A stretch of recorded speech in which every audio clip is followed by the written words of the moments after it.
Si tu voyages souvent en avion, méfie-toi de tes voisins de siège trop bavards et trop amicaux.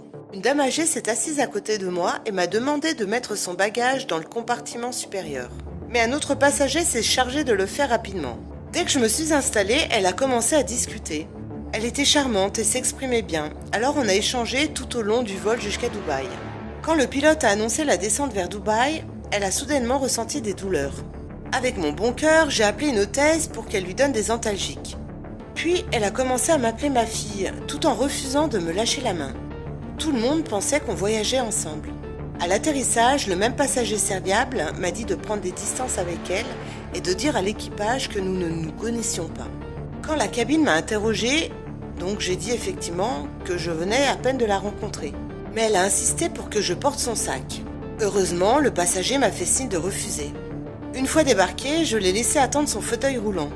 Mais soudain, elle s'est levée et a couru vers la sortie, laissant son sac derrière elle. La police de l'aéroport l'a arrêtée et elle a crié « Ma fille, comment as-tu pu me faire cela ?» C'est là que j'ai compris, elle transportait de la DRO et voulait m'impliquer. Grâce au passager bienveillant, j'ai pu prouver que nous ne voyagions pas ensemble. La police a fouillé mes bagages, a pris mes empreintes et m'a laissé partir avec un conseil précieux. Ne touche jamais le bagage de quelqu'un d'autre à l'aéroport ou dans l'avion.